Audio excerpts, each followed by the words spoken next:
I was lying on the couch when it happened. The cramping started slow at first, but by the time I realized what was happening, the pain had already taken over. The blood soaked through the hospital pad in less than 20 minutes.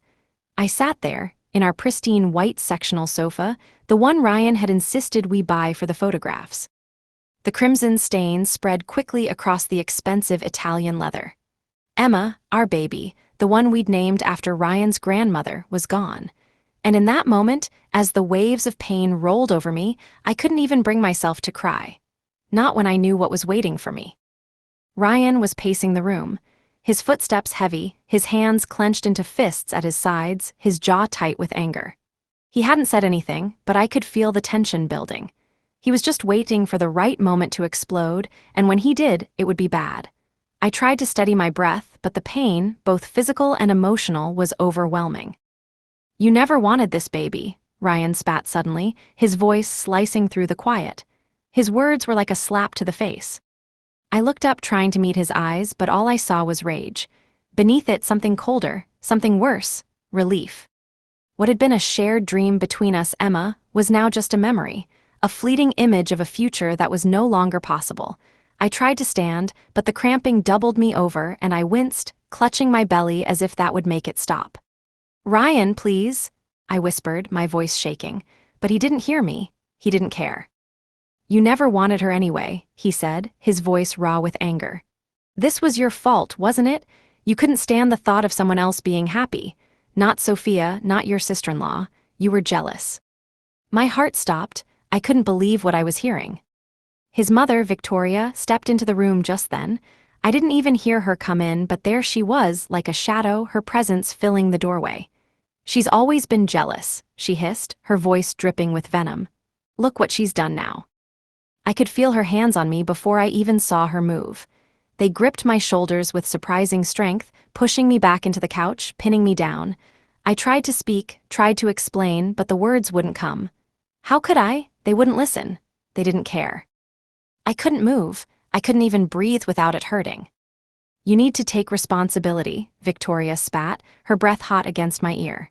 "Sophia is 8 months along and she's glowing, radiant, while you—" Her voice trailed off, and I could feel the weight of her judgment pressing down on me.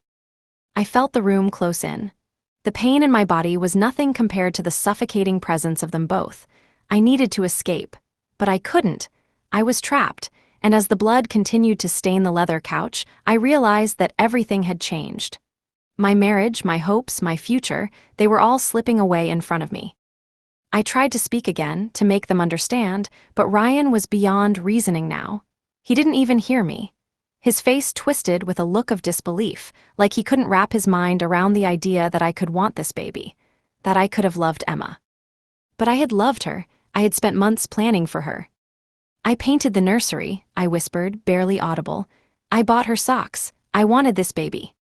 Ryan's laugh was bitter, hollow. "Performance art," he mocked, his eyes cold. "You were playing house until reality hit." And then, without warning, the kick came. It was swift, calculated, and brutal. His polished Italian leather shoe slammed into my ribs just below my left breast, the impact stealing the air from my lungs and sending shockwaves through my already torn body. I gasped, clutching at the emptiness where Emma should have been. The pain was unbearable, and for a moment, I could only curl in on myself, trying to protect the space where my daughter had been. But Ryan didn't care.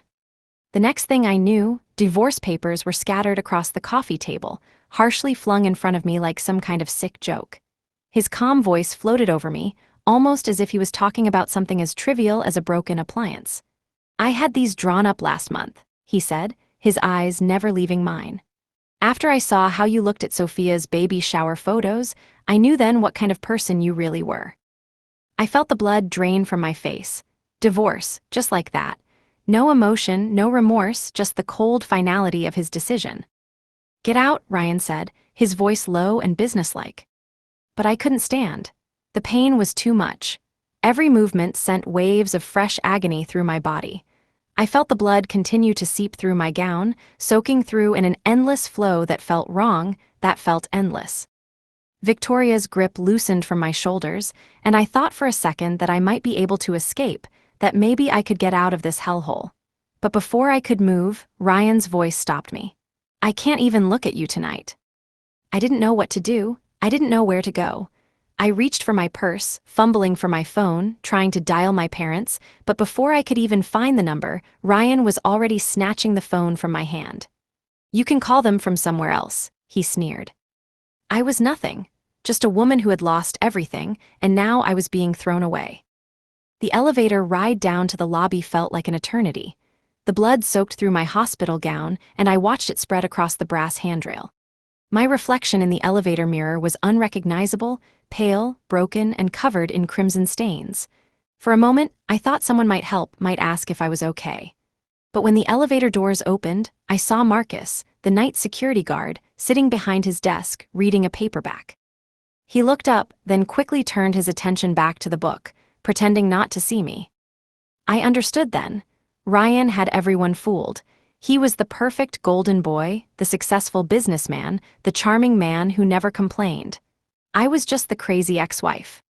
I stumbled out into the night, bleeding, broken, and alone. As I walked the cold streets, the weight of everything hit me. My life had just shattered, and no one cared.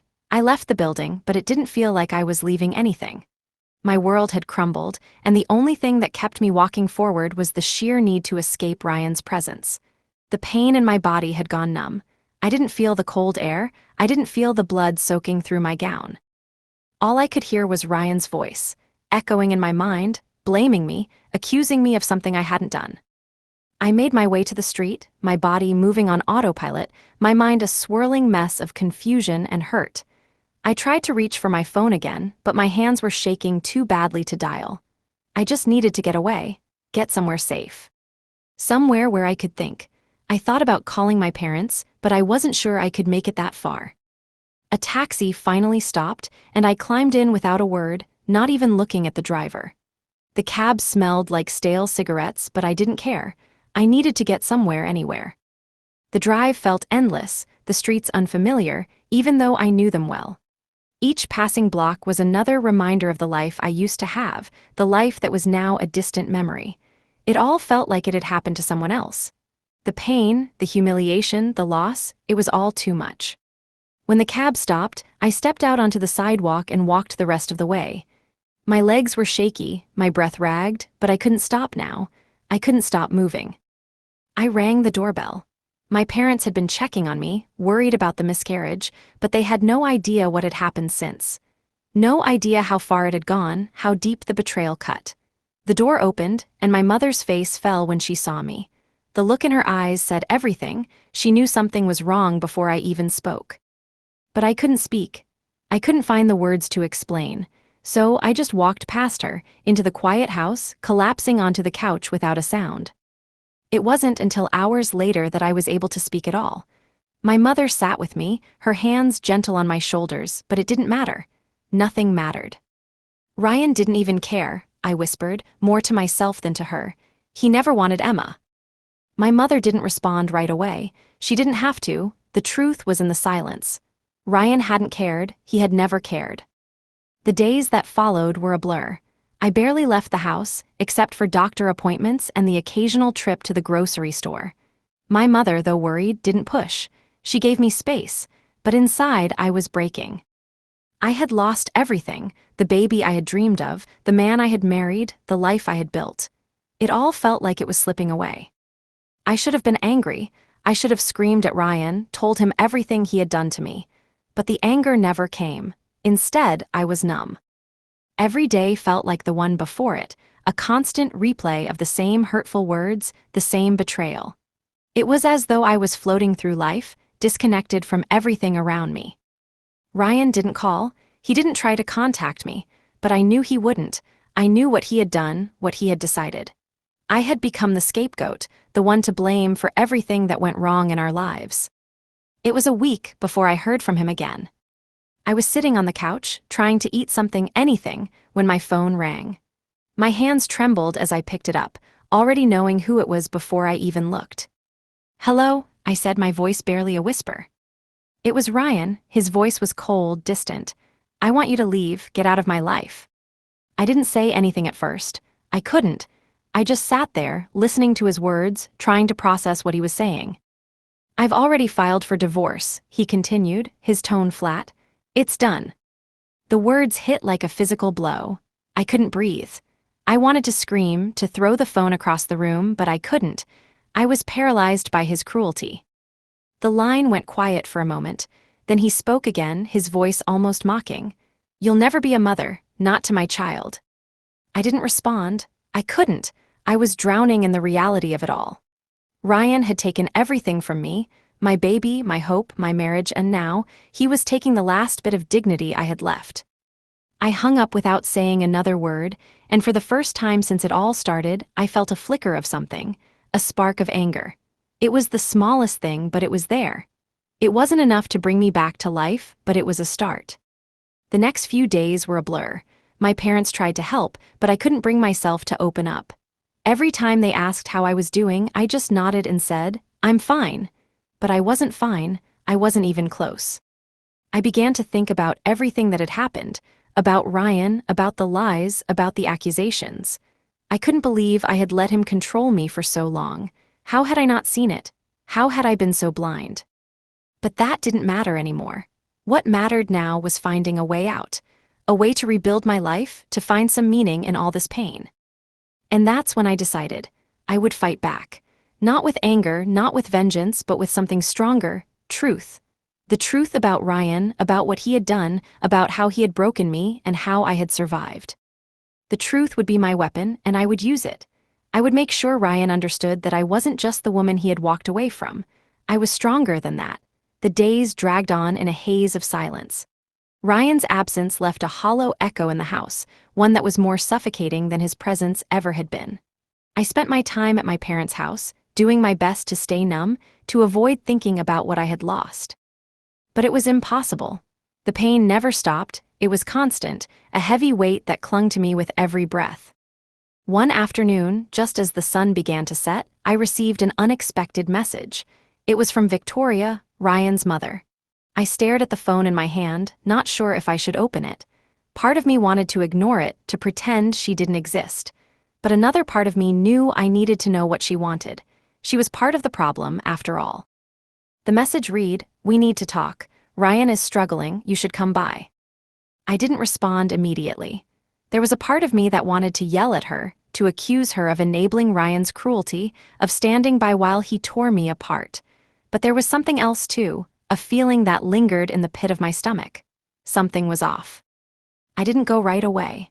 The thought of facing her, of hearing her excuses for Ryan, made me sick.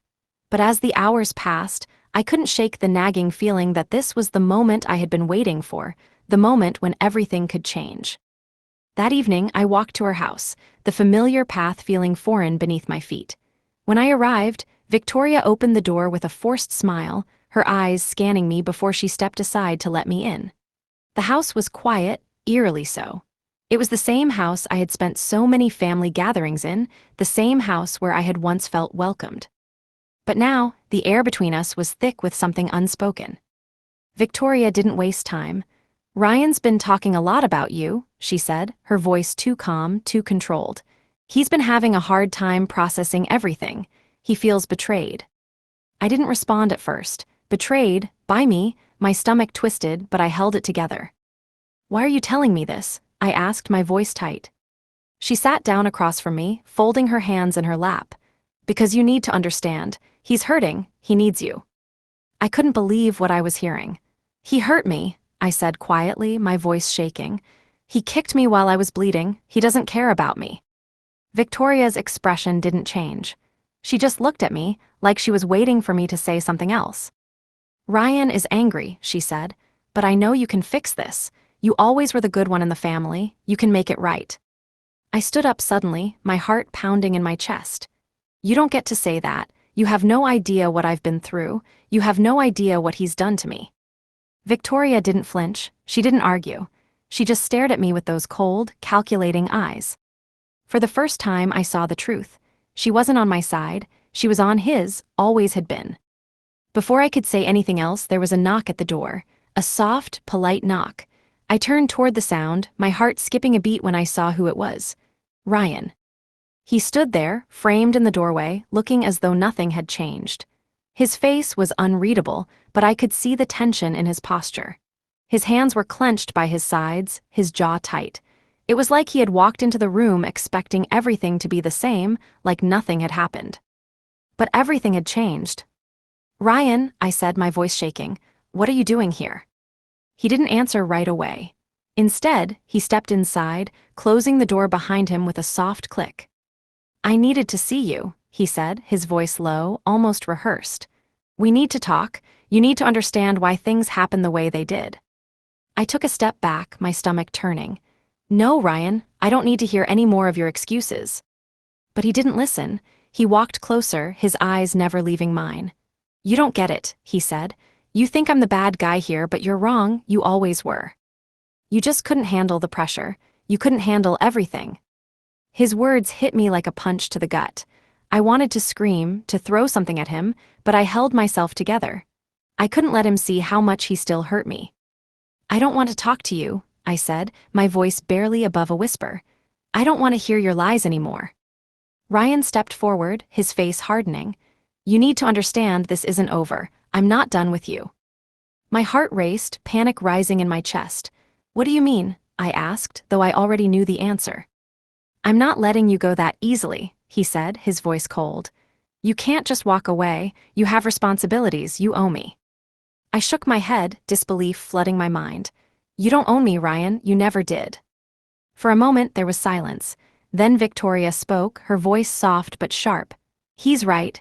You can't just run away from this. You need to take responsibility." I didn't know what was worse, Ryan's cruelty or Victoria's cold indifference.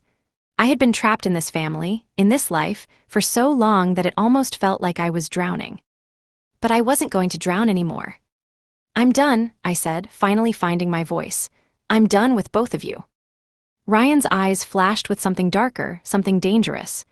"You'll regret this," he said, his voice low and threatening. But I didn't care, it was over. This time it really was. I turned and walked out of the house, not looking back. I didn't need to. I had nothing left to prove to them. But as I stepped out into the night, I felt something stir within me. It was the smallest spark, but it was there. And this time, it wasn't going out. The days after I left Ryan's family were a blur. I couldn't escape the feeling that something wasn't right. Ryan had said I was the one who had messed everything up. His words, his accusations, kept echoing in my mind. I told myself to stay strong, to move on, but something nagged at me. I couldn't shake the feeling that I hadn't seen the full picture, that there was more to the story than I knew. A week later, I got another message, but this time it was from Claire, Ryan's sister. We hadn't spoken since the divorce, but I had always known she didn't completely believe Ryan's version of events. She wanted to meet. I agreed, even though a part of me was hesitant. It felt like stepping into a trap, but I needed to know the truth. I needed to know if there were pieces I was missing. We met at a small cafe in town, the kind of place where people came to talk and forget. Claire didn't waste time. She sat across from me, her eyes avoiding mine at first. When she finally spoke, her voice was low, almost conspiratorial. "I've always known something was wrong," she said, her words rushed. "I should have said something sooner, but I was scared. He's not who he seems." I leaned in, suddenly alert. "What do you mean?" Claire hesitated, her fingers nervously twisting the napkin in her lap. "I don't believe he ever really wanted you to succeed. He's always been selfish, always needed to be the center of attention. But when you got pregnant, when you lost Emma, he just couldn't handle it." I stayed quiet, waiting for her to continue. "He's been manipulating everyone," she added, her voice cracking.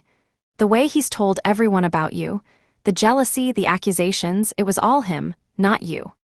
I felt a knot tighten in my stomach. Ryan's lies had been so convincing, so polished. And now Claire was telling me it had all been a manipulation. But why hadn't she said anything before? "Why didn't you speak up?" I asked, my voice a little sharper than I intended. "I tried," she said quickly. "But it's hard when he's always so persuasive. He's been doing this for years, controlling the narrative. I didn't want to lose my family."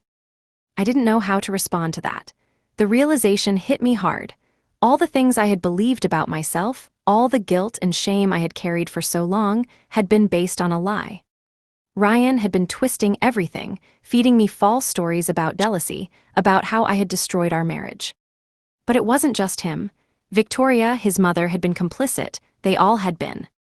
I didn't know how I was supposed to feel in that moment. Part of me wanted to scream, to confront them, to drag everything into the light.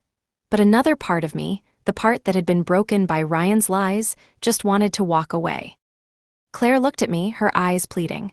"You need to know this for your own peace of mind. He's the one who messed up, not you." I nodded, the weight of her words sinking in. I didn't need her to tell me that. I had always known, in some corner of my mind, that Ryan's version of events was flawed. But hearing someone else say it, someone who had seen the whole thing unfold, made it feel real. "Thank you," I said, my voice hoarse. "But this doesn't change anything. I still have to figure out how to move forward." Claire's face softened. "You don't have to do it alone. I'm here if you need anything." I didn't say anything. I didn't need her pity. What I needed was the truth, and now I had it. But what did I do with it? When I left the cafe, I felt a strange mixture of relief and anger. The truth was out, but it didn't change the fact that I had lost everything. Ryan had taken so much from me, and now he was going to pay for it. But I wasn't sure how to make him pay. I didn't know if I could go to court, if I could fight him for the things I deserved. But I wasn't about to let him walk away unscathed. I wasn't going to be the one who was silenced anymore. It wasn't long before I received another unexpected call. This time, it was from Sophia, my former sister-in-law. She had reached out to me through social media, her message simple: "Can we talk?"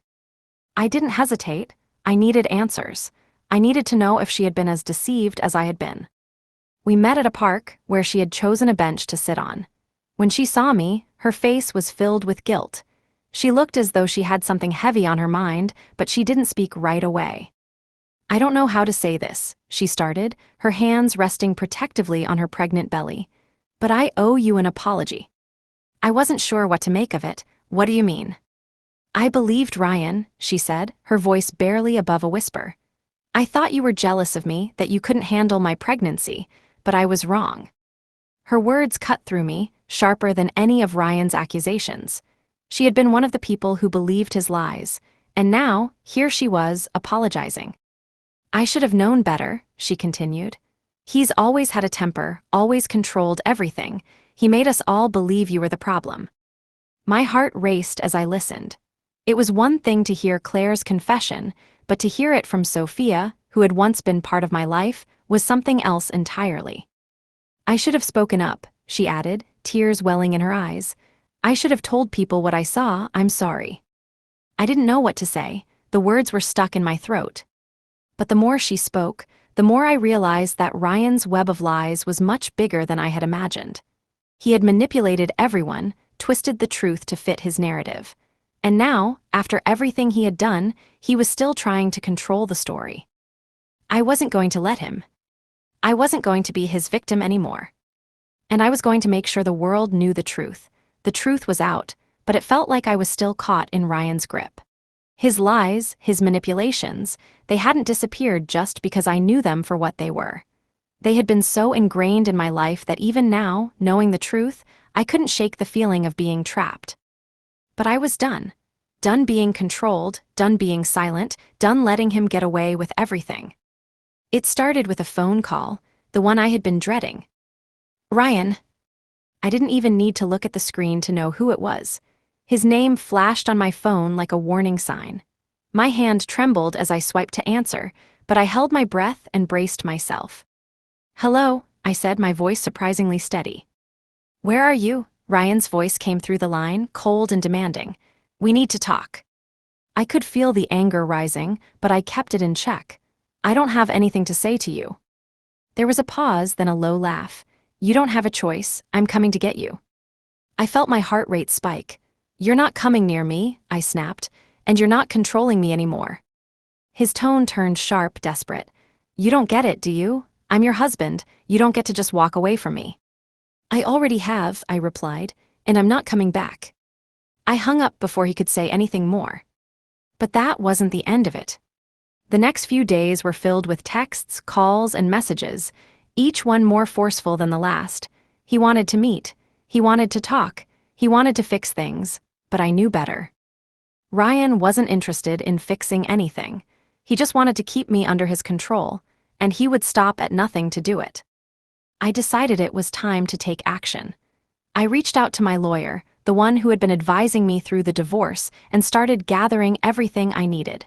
Medical records, bank statements, messages, anything that could prove Ryan's abuse, his lies, his cruelty.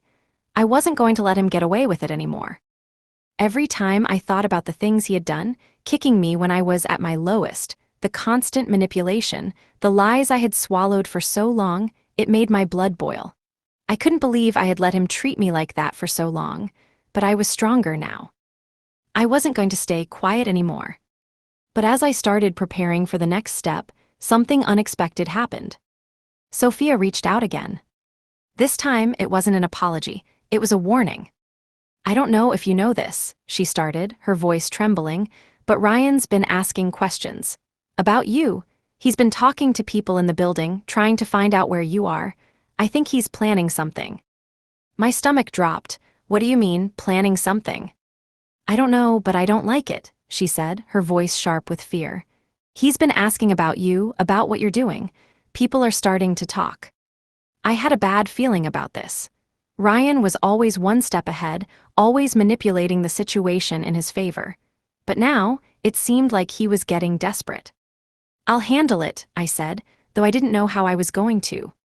The next morning, I woke up to a text from an unknown number. It was a photo of my apartment building, taken from across the street. "I'm watching you." I felt my blood run cold.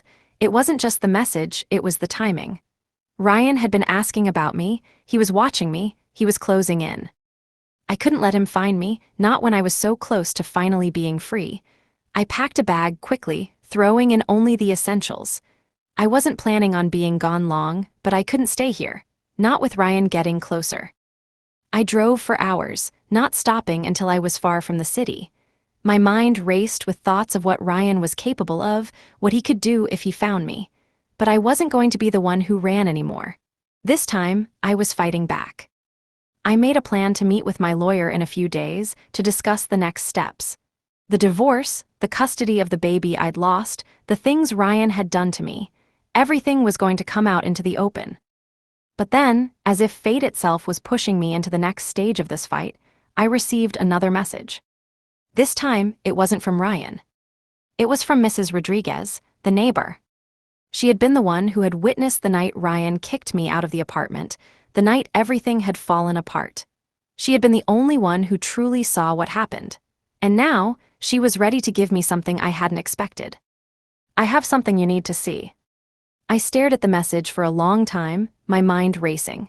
What did she have? What could she possibly have that could change everything?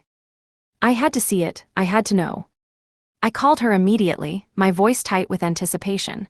"What is it?" "I've been keeping something for you," Mrs. Rodriguez said, her voice steady but low. "That night when Ryan kicked you out, I saw it all. I even have the footage. The video from my Ring camera, it's clear as day." I felt my breath catch in my chest. Footage, the one thing that could destroy Ryan's carefully constructed story. "I'm coming to get it," I said, before she could say anything more. This was it, the proof I needed. The thing that could finally end Ryan's manipulation and lies once and for all. And I wasn't going to let him stop me. I arrived at Mrs. Rodriguez's apartment late that afternoon, my heart pounding in my chest. This was it. The piece of evidence I had been waiting for, the truth that could finally tear Ryan's lies apart. I rang her doorbell, the sound echoing down the quiet hallway. Moments later, the door creaked open. Mrs. Rodriguez greeted me with a calm nod. She didn't say anything, just led me inside. Her apartment was small, sparsely furnished, but everything about her felt like it was set in place for a reason. Her eyes locked onto mine, heavy with the weight of what she was about to reveal. "Come," she said, motioning toward the living room. She sat at her coffee table, a small laptop opened in front of her. Her fingers hovered over the keyboard, her gaze focused, as if she were deciding how much of this she wanted to give me. The tension in the air was palpable. "Here it is," she said after a long moment, clicking on a file. The video loaded in front of me, and as it played, I could see myself. The moment I'd left the apartment, blood dripping from my hospital gown, barely able to stand. The camera captured everything. Ryan's mother, Victoria, pacing nervously in the hallway, the elevator doors opening and closing repeatedly, like some twisted countdown to my departure. But the most damning part came next. As I stumbled toward the elevator, begging Marcus the security guard to call for help, there was Ryan. Standing in the background, his face twisted with a look that I couldn't quite place. It wasn't anger. It wasn't fear.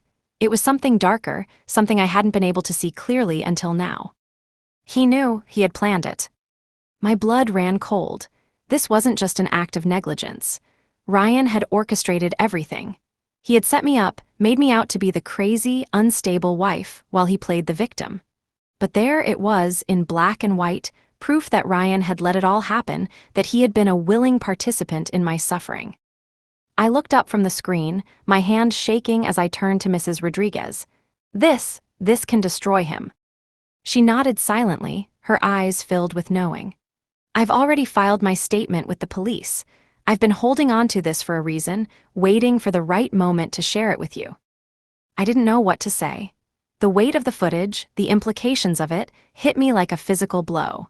It wasn't just my word against his anymore. This was concrete, irrefutable evidence that Ryan was not the man he pretended to be. This was the moment everything changed. I stood up, pacing the room, my mind racing. What now? The truth was out, but it wasn't going to be easy. Ryan had a way of twisting things. He had control over everyone in his life, and now I was going to bring that all crashing down.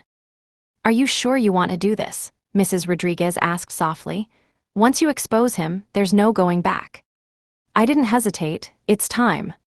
I left her apartment with the footage saved to a flash drive, my mind made up. I wasn't just going to get away from Ryan, I was going to take him down. His lies were going to unravel, and I wasn't going to be the only one who suffered from them. The next day, I met with my lawyer. The footage, the documents, the messages, all of it was going to be presented. I wasn't going to let Ryan control the narrative anymore. He had lied, manipulated, and abused me for far too long. Now it was time for the world to see him for who he really was. But as the meeting ended, my phone buzzed. A message from an unknown number. "I know what you're planning. It won't end the way you think." My stomach twisted. Ryan. I opened the message, my fingers trembling. There was no question about it now. He knew I was coming for him, and he wasn't going to let me take him down without a fight. My heart raced as I stared at the screen. What had he done? I quickly turned my attention back to the meeting. I needed to stay focused. I had the truth, I had the evidence, and I had the strength to bring it all out. But something about Ryan's message gnawed at me. There was a darkness to his words that I couldn't ignore. I left the lawyer's office and immediately called my parents. I told them everything about the footage, about Ryan's threats. They promised to support me, but I could hear the worry in their voices. They were scared, and I couldn't blame them. Ryan wasn't just manipulative, he was dangerous. I couldn't let him intimidate me. I had to move forward. But as I walked down the street, I couldn't shake the feeling that Ryan wasn't done. I felt his presence in the back of my mind, like a shadow always lurking just out of sight. That night, I didn't sleep. I kept thinking about everything, the footage, the messages, Ryan's growing desperation. He wasn't just losing control of me, he was losing control of everything. And when people lose control, they become dangerous. The next day, I received another message. This time it was from Sophia. "We need to talk, it's about Ryan." I wasn't sure if I should meet her, but I had to know what she knew. I agreed, and we set a time to meet at a nearby cafe. When I walked in, I saw her sitting at a corner table, her hands folded in front of her, her face pale. There was no sign of the confident, glowing woman I had once known. She looked like someone who had seen too much. "I found something," she said quietly, pushing a small envelope across the table. "Something Ryan doesn't want you to see." I opened it slowly, my hands trembling as I pulled out the papers inside. It was a copy of Ryan's recent financial transactions. The numbers didn't make sense at first, but then I saw it, large withdrawals, unaccounted for spending. And there, buried in the middle, was the name of a private investigator. Ryan had hired someone, he was watching me. He was preparing for something, and whatever it was going to happen soon. "Ryan's been making moves," Sophia said, her voice cracking. "He's planning something. I don't know what, but he's not going to let you take him down without a fight." I stared at the papers, my mind racing.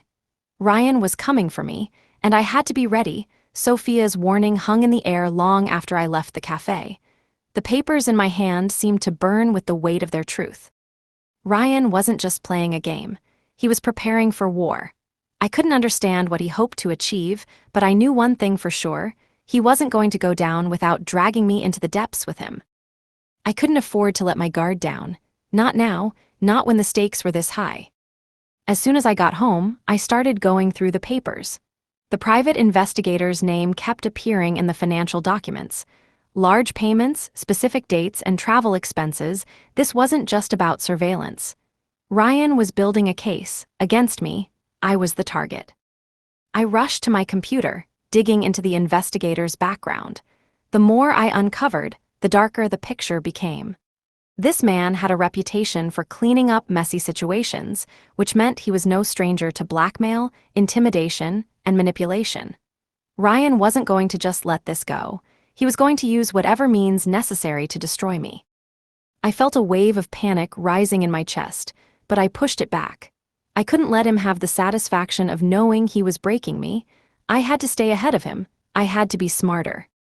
That night, as I sat at my kitchen table, a thought crept into my mind. What if Ryan was planning to make me disappear? Not physically, but socially. He had the connections, the means, and the resources to destroy my reputation, to make sure no one would believe me. The investigator was likely compiling evidence, searching for anything that could make me look unstable, anything that would turn people against me. I couldn't let that happen. I grabbed my phone and texted my lawyer. "We need to move faster. Ryan's planning something. I have evidence. Let's meet tomorrow." The next morning, I was already in motion. My lawyer agreed to meet me early, and we went over everything I had: the footage from Mrs. Rodriguez's Ring camera, the financial documents, Sophia's testimony. But there was still a sense of urgency. Ryan was already making his move, and we needed to stay one step ahead. The lawyer suggested filing for a restraining order, a precautionary step to protect myself from any further harassment. It wasn't the most aggressive move, but it would buy us time. And time was what we needed. As we finalized the paperwork, my phone buzzed again. Another message from an unknown number. My stomach dropped. "I know what you're doing. It won't work. Ryan always gets what he wants." I stared at the message, a cold shiver running down my spine. He was watching me. He was closer than I realized. I didn't respond. Instead, I grabbed my bag, determined to get to the courthouse. But when I stepped outside, I noticed something off. The street was unusually quiet. I couldn't shake the feeling that someone was watching me. Every car passing by seemed to slow down, as if it were deliberately waiting for me to notice. My heart raced, and my instincts kicked in. I picked up my pace, heading toward my car. But just as I reached the door, a figure stepped out from an alleyway across the street. I froze. It was a man tall with dark hair, wearing a black coat that looked too out of place for the weather. He was watching me. I turned quickly, my heart hammering in my chest. I wasn't sure if he had seen me, but I didn't wait to find out. I slid into my car and locked the doors, my hands shaking as I started the engine. I drove as fast as I could, my eyes constantly flicking to the rearview mirror. Had he followed me? Was he working for Ryan? I didn't stop driving until I reached the courthouse. I parked in the lot and sat there for a few moments, collecting myself. Something wasn't right. Ryan was making his move, and I had no idea what it would look like. The moment I stepped into the courthouse, I felt it, the weight of being watched, the feeling of someone lurking in the shadows. My heart raced as I walked toward the security desk, trying to keep my composure. But when I looked around, I didn't see anything unusual. It was just a normal morning in the courthouse. Still, I couldn't shake the feeling. Someone was here, someone was close. I sat in the lawyer's office, trying to focus on the legal matters at hand, but my mind kept drifting. The strange man, the message. Ryan was making sure I couldn't escape. He was tightening the noose, and I was running out of time. When I left the courthouse, I took a different route home, trying to shake the paranoia. But as I pulled into my driveway, I saw it. A car parked across the street. not one I recognized. I waited, my pulse quickened, but nothing happened. The car remained still. I stepped out of my car, keeping my movements slow, controlled. I didn't want to alert anyone to my suspicion. I approached my front door cautiously, my mind racing. Was someone in the house? I had double-checked the locks, but my stomach twisted with the thought that Ryan had already found a way to get to me. I stopped short when I saw something on the porch, a small envelope tucked under my doormat. My heart dropped into my stomach. I crouched down and picked it up, my hands trembling. It was addressed to me in Ryan's unmistakable handwriting. I opened it slowly, the anticipation almost unbearable. Inside was a single sheet of paper. A message. "You can't hide forever. I'll find you. You'll regret this." I didn't need to read anymore. The threat was clear. Ryan was closing in. I had no choice now but to confront him head-on. The game had changed, and it was no longer about playing by the rules. I stared at the note, my blood running cold. The words blurred in front of me as the weight of the threat sank in. Ryan wasn't just playing games anymore. He was coming for me, and he wouldn't stop until he had me exactly where he wanted. The message was clear. "You'll regret this." I crushed the paper in my hand and threw it onto the table. I couldn't let fear control me. I wasn't going to be his victim. I had been fighting for my freedom, for the truth, and I wasn't about to stop now. But the game had shifted. The stakes were higher. I had no idea what Ryan was planning, but I knew he wouldn't hesitate to destroy me if given the chance. I couldn't stay here. Not with him so close, not when he was so determined to make me pay. I grabbed my phone and called my lawyer. "We need to move faster," I said, my voice tight. "He's found a way to get to me." I didn't wait for a response. I hung up and called the one person who could help. Lucas. He had been my rock, my quiet support. Through all of this, I needed him now more than ever. "Lucas," I said when he picked up, "I need to see you. I'm scared." There was a pause on the other end. "Where are you?" I gave him the address. "I'm not staying here long, but I need you to be with me. I can't face this alone." The truth was, I didn't know what I was facing. I didn't know if Ryan had already made his move or if he was preparing something worse. But I had to take control. I had to make sure he couldn't hurt me anymore. The time it took Lucas to get here felt like hours. The uncertainty gnawed at me, the feeling of being hunted, of having no idea where Ryan was or what he was planning. Every car that passed by, every shadow that moved in the corner of my eye, felt like it was him, closing in on me. Finally, there was a knock on the door. I rushed to open it. Lucas stood there, looking concerned but calm. He stepped inside without a word, his eyes scanning the room quickly before he locked eyes with me. "What happened?" he asked, his voice low, measured. I handed him the crumpled note. "Ryan's not backing off. He's planning something. I don't know what it is, but I can't stay here, not with him watching me." Lucas didn't hesitate. He grabbed his phone, made a quick call, and then turned back to me. "We need to leave, right now." "Where are we going?" I asked, my voice shaking. "To a safe place. We need to get ahead of him, figure out what he's planning." I didn't question him. I trusted Lucas more than anyone, and if he thought moving was the best option, I was going to follow. We left in silence, both of us on edge, driving through unfamiliar streets, avoiding the usual routes I took. Every time we passed a car that seemed to slow down behind us, my heart skipped a beat. Was Ryan watching? Was he following us? We drove for what felt like hours before Lucas finally pulled into a quiet neighborhood. A small, gated house tucked away in the corner. "It's safe here," Lucas said, turning off the engine. "No one knows about this place. It's hidden." I nodded, not trusting my voice to speak. I just wanted to feel safe, to feel like I wasn't being watched. We spent the night in silence, both of us uneasy, waiting for the other shoe to drop. I couldn't sleep. Every creak in the floorboards, every whisper of the wind outside made me jump. But it wasn't until the next morning that the real shock came. My phone buzzed with a new message. The number was unknown, but I knew it was Ryan. "I know where you are." I froze, my blood running cold. There was no way, I had just left. How could he know? I looked at Lucas, my face pale. "He's here, he knows where we are." Lucas didn't say anything. He just reached for his phone, his face hardening. "We need to go, now." We grabbed what we could and left the house in a hurry. There was no time to waste. Every second counted. But as we reached the front gate, the unmistakable sound of a car engine reached my ears. I turned quickly.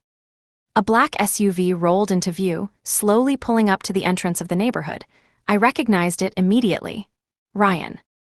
My stomach churned with fear, but I didn't have time to process it. "Get in the car," Lucas said, his voice sharp. "We need to move now." We rushed to the car, my heart pounding in my chest as Lucas started the engine and sped off. But no matter how fast he drove, the SUV followed, always keeping a steady distance behind us. I couldn't let him catch me. I couldn't let Ryan win. "Where are we going?" I asked, my voice trembling. "I'm taking you somewhere safe, but we need to lose them first." I looked back at the SUV, still trailing us, its headlights glaring in the rearview mirror. Ryan wasn't going to stop. He wasn't going to let me go that easily. I took a deep breath, my mind racing. The only thing I could do now was fight back. I couldn't run forever, but I had to find a way to make sure Ryan couldn't control me anymore. Lucas made a sharp turn onto a back road, the tires screeching as he tried to lose the SUV in the twists and turns. I could feel my heart in my throat. If we didn't shake them off soon, it was over. Ryan would find me, and I would have no choice but to face him head-on. And then in the distance, I saw it. A narrow alleyway, barely wide enough for the car. Lucas didn't hesitate. He slammed the gas pedal, taking the alleyway at full speed. The SUV wasn't far behind, but the narrow passage was enough to slow them down. We made it through, for now. I leaned back in the seat, trying to calm my breathing, but I knew this wasn't over. Ryan was still out there, still hunting me. And soon, everything would change. We sped through the streets, each turn sharp and deliberate, each move designed to throw off whoever was following us. But I knew it wouldn't be long before Ryan caught up. He always did. His persistence, his obsession, it was one of the things that made him dangerous. We drove for miles, never staying in one place too long. Every time I glanced in the rearview mirror, I half expected to see that black SUV, its headlights glaring, its driver relentless. But every time I looked back, it was empty road. Still, I couldn't shake the feeling that we were being watched. Lucas stayed focused, his grip tight on the wheel, his expression unreadable. I couldn't tell if he was as scared as I was or if he was just masking it better. Either way, I didn't feel safe. We finally reached a small motel on the outskirts of town. No one would think to look for us here. I hadn't planned on staying, but we needed a place to regroup, to think. We needed to figure out what Ryan was planning and how to stop it. "Stay here," Lucas said, his voice sharp as he pulled into a parking spot. "I'll get the room." I didn't argue. He was right. We couldn't afford to be seen together, not when Ryan was still out there. I sat in the car, watching the motel's neon sign flicker in the distance, my mind racing. It felt like a game of cat and mouse, and I was the mouse, cornered, hunted, and desperate. When Lucas came back with the key, I followed him to the room in silence.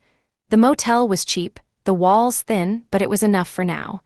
We needed time, and time was something I didn't have. Lucas closed the door behind him and locked it. "We need to plan our next move," he said, pacing the room. "Ryan's not going to stop." I nodded, my mind spinning. "I know, but we need to get ahead of him. I can't just keep running." "We won't," Lucas said firmly. "But we need to make sure he can't track us. He's using the investigator to find us. We need to take out his eyes." My stomach turned. I had known it wasn't over, but hearing Lucas say it out loud made it real. Ryan wasn't just stalking me, he was hunting me down with a methodical precision. "We need to go on the offense," Lucas continued, his voice low. "If we play this right, we can turn it around, get him where he's weakest." "What do you mean?" I asked, my voice barely above a whisper. "We expose him," Lucas said. "His connections, his lies, we show everyone who he really is." I wasn't sure how much of this I believed. Ryan had always been able to manipulate the truth, always made himself look like the victim. But this was different. The truth was on our side now, and we couldn't let him bury it. I looked at Lucas, my mind made up. I want to do it. I want to make sure he never does this to anyone again. Lucas didn't say anything for a long time. He just watched me, his eyes dark with the weight of everything that had happened. "I'll help you," he said finally. "But we do this carefully. One wrong move, and we're right back where we started." I agreed. But inside, I knew it wouldn't be easy. Ryan wasn't someone you could defeat in a straight fight. He was a master manipulator, a man who knew how to control the story, how to make sure the world saw him the way he wanted. I couldn't let him control me anymore. I had to take back my life, no matter the cost. The next few hours were a blur. We packed up what we could and made our way to a secure location. We couldn't trust anyone now. We couldn't afford to leave any trail behind. When we reached our destination, Lucas pulled up to an old building in the middle of nowhere. It was an old, run-down warehouse, nothing special about it, but it was exactly what we needed. "Stay here," Lucas said. "I'm going to meet with some people." I didn't ask who they were. I didn't care. I just wanted to get this over with. Every minute Ryan spent looking for us was another minute closer to losing everything. I waited in the car, my nerves on edge. The darkened windows of the warehouse offered no comfort. I had no idea what Lucas was doing inside, who he was meeting, or how long it would take. But as the minutes stretched into hours, I began to feel the weight of the situation. This was it. If we didn't move fast enough, if we didn't have all the pieces, Ryan would find us. And if that happened, I wouldn't survive. Just as I started to lose hope, Lucas came out of the building. He was alone, his face grim. "We have what we need," he said, his voice steady but with an edge of urgency. "It's time to end this." I looked at him, fear and determination mixing in my chest. What now? We take it to the people who can help us. We get Ryan exposed. We make sure he can't do this to anyone else. We drove for what felt like an eternity, the tension growing between us. Every turn, every street felt like another risk. But when we finally reached our destination, a small, secure office building, I knew we were close. I had one shot at this, one chance to make sure Ryan couldn't hurt me anymore. "Are you ready?" Lucas asked as we stepped out of the car. I nodded, my breath shaky but resolute. "I am." And as we walked into the building, I knew there was no turning back. Ryan had been hunting me, but now it was my turn to hunt him. The office was silent as we stepped inside, the sound of our footsteps echoing off the polished floors. Lucas led the way, his steps confident, his expression hard. This was it, the final step. We entered a small conference room at the back of the building, and Lucas locked the door behind us. A man in a suit was already sitting at the table, his face expressionless as he looked up at us. "This is Marcus," Lucas said, nodding toward the man. "He's the best in the business. He'll help us bring Ryan down." Marcus didn't stand up, didn't offer a handshake. He just stared at us, waiting for us to explain. I didn't waste any time. "I have everything we need," I said, pulling out the flash drive with the footage from Mrs. Rodriguez's Ring camera. "Ryan's been manipulating the truth, and we need to expose him for what he really is. The investigator he hired, the lies he's been telling, this is all we need to destroy him." Marcus took the drive from my hand and plugged it into his laptop without a word. The screen flickered, and then the footage from that night appeared. He watched it in silence, his eyes narrowing as he took in the video. When it finished, he looked up at me. "This is good," he said, "but it's not enough. Ryan has too many connections, too much power, we need more." My heart sank. What more do we need? He's already been exposed. Marcus didn't blink. "Ryan's a master at covering his tracks. He'll turn this around on you. We need to go deeper. We need to hit him where it hurts most." "Where's that?" I asked, my voice barely above a whisper. Marcus stood up and paced the room. "We go after his assets, his finances, the things he's been hiding, the ones he doesn't want anyone to find out about." I looked at Lucas and he nodded. "He's right. Ryan's been hiding something. We need to uncover it all. If we want to bring him down, we have to hit him hard." I felt the weight of his words. This was bigger than I thought. We weren't just going after Ryan for what he'd done to me. We were going after everything, his lies, his wealth, his reputation. It wasn't just about surviving anymore. It was about destroying him. "We have to act quickly," Marcus said, pulling up more files on his laptop. "Ryan's already made his move. He's got people in place, and if we wait too long, he'll find a way to bury this."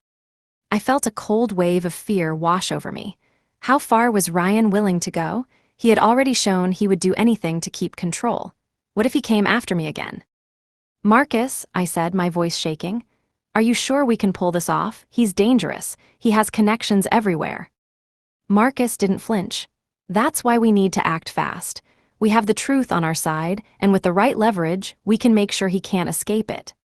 He was right. The truth was the one thing Ryan couldn't hide from, but as the minutes ticked by, I realized how much was at stake. I wasn't just fighting for my own safety anymore.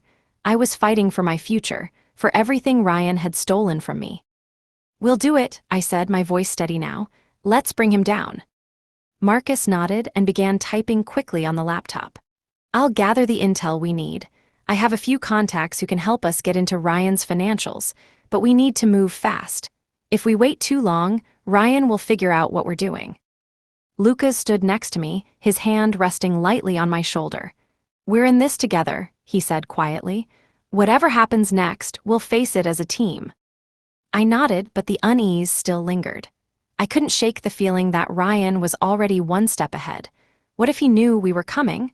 What if he had already planned his next move? The phone rang. Marcus glanced at the number and his expression darkened. "It's Ryan's people," he said, answering the call. He listened for a moment before hanging up. "They know, they're closing in on us." The tension in the room thickened. This wasn't just a legal battle anymore. It was a race against time. Ryan had his own network, his own set of enforcers. We couldn't afford to be caught. "We need to go," Marcus said, shutting his laptop and grabbing his jacket. "We can't stay here any longer. They're coming for us." Lucas and I moved quickly, following Marcus out of the building. We couldn't let them catch us. If they did, everything would fall apart. Ryan would win. We didn't speak as we made our way to the car. The air was heavy with the realization that we were running out of time. Ryan's grip on me was tightening, and I could feel the pressure mounting with every passing minute. We reached the car, and Lucas drove without saying a word. I couldn't even look at him. I couldn't look at anyone. My thoughts were consumed with the only thing that mattered now: survival. "We need to make sure they don't track us," I said, breaking the silence. "We can't let Ryan know where we're going." Lucas nodded, his grip tight on the wheel. "We'll lose them. We'll get to the safe house, lay low for a while." But the words felt empty. How could we lay low when Ryan had already found us? How could we escape when he was always one step ahead? I turned in the seat, my eyes scanning the rearview mirror. Nothing, no cars, but that didn't mean we were safe. "We have to move faster," I whispered. "They're coming." And in that moment, I knew it was true. The end game was near, and I had no idea what Ryan had planned for us. But one thing was certain: we couldn't keep running. The fight was just beginning. The drive felt like an eternity. Every turn, every intersection, every glance in the rearview mirror had me on edge. I could feel it, the presence of something lurking behind us, tracking us, waiting for the moment to pounce. But there was nothing. No car in pursuit. No sign that Ryan's people were close. We reached a small diner, a quiet place tucked away from the usual routes. It wasn't much, but it was enough to buy us some time. Lucas pulled into the parking lot and killed the engine. I didn't want to look at him. I didn't want to look at anyone. My mind was running at 1,000 miles per hour, processing everything: Ryan, the threats, the lies, and the growing realization that I was running out of time. "We can't stay here long," I said, breaking the silence. "I know," Lucas replied, his voice low. "We've bought ourselves a little time, but it's not going to last." Marcus was already on his phone, typing out a message with urgency. I could see the worry etched into his face as he sent out texts, his fingers flying across the screen.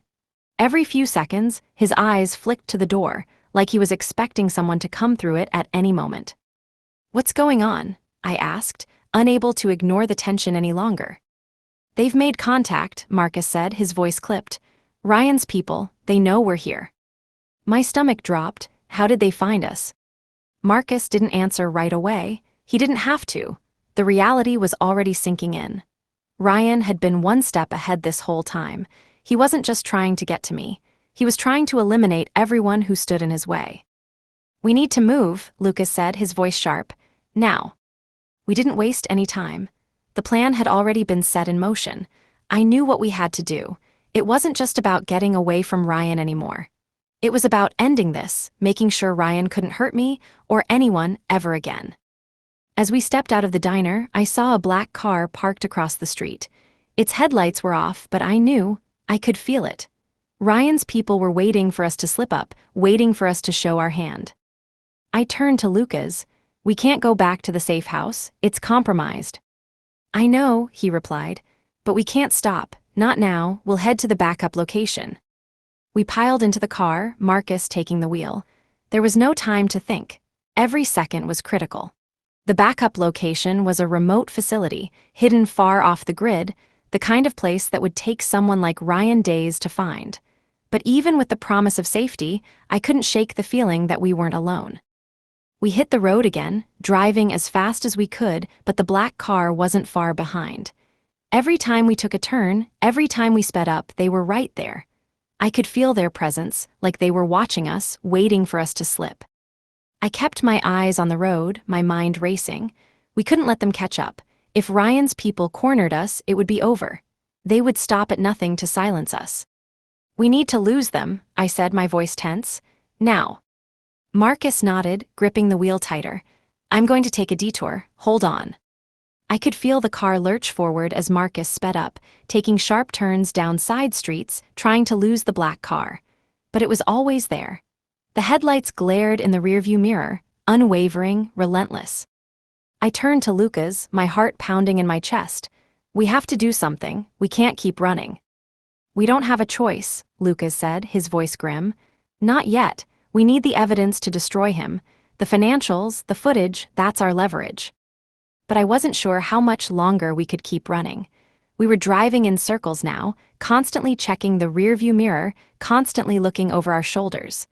Ryan wasn't just pursuing us, he was hunting us. The tension built with every mile, every minute that passed.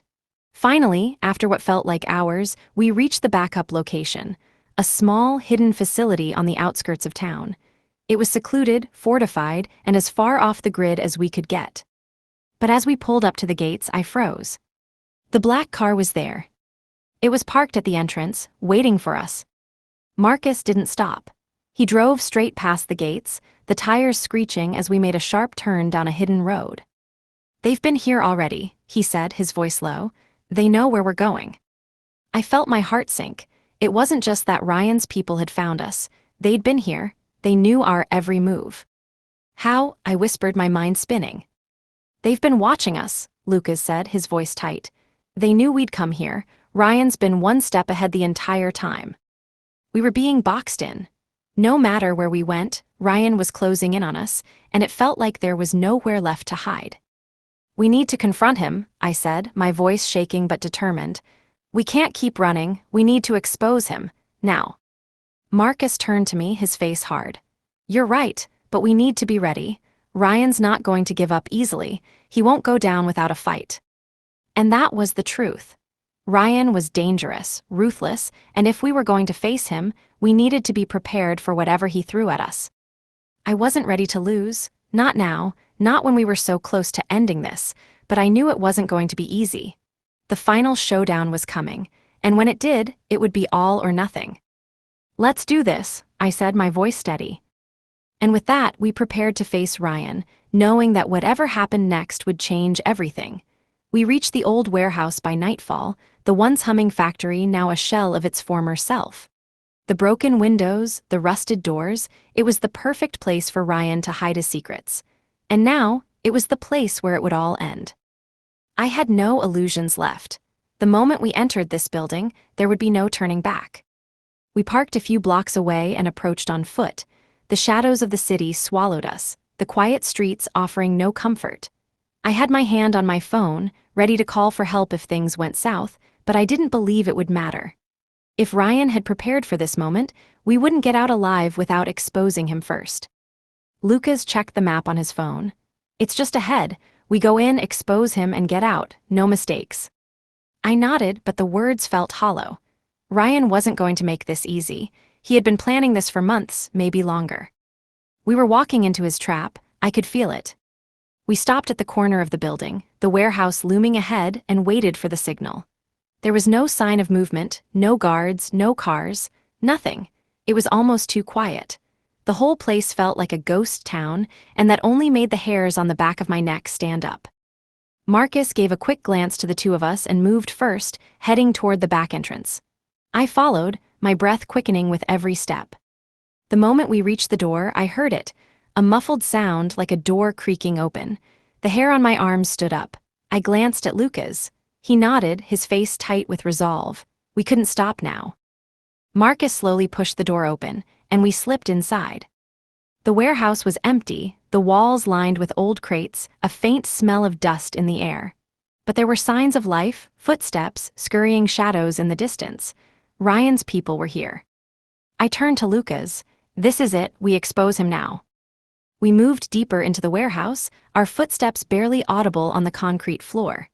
I kept my eyes darting between the dark corners, expecting someone to jump out at any second.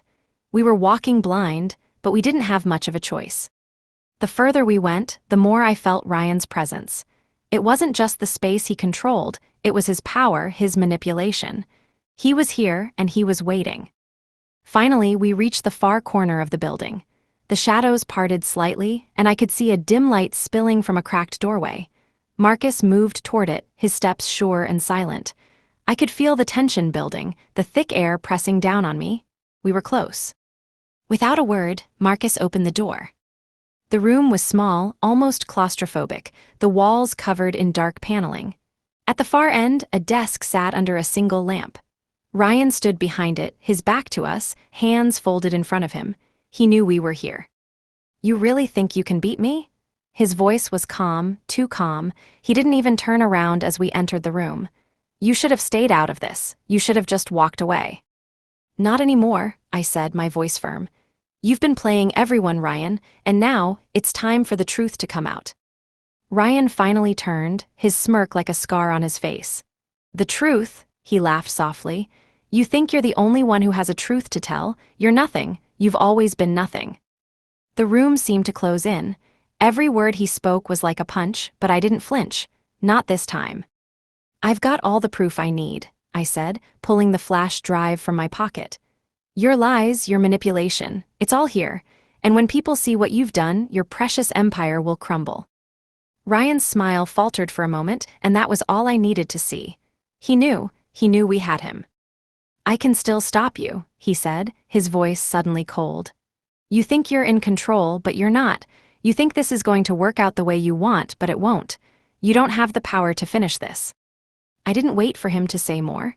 I stepped forward, slamming the flash drive onto the desk, the weight of it almost too much to bear. The silence in the room was deafening, the only sound our ragged breaths.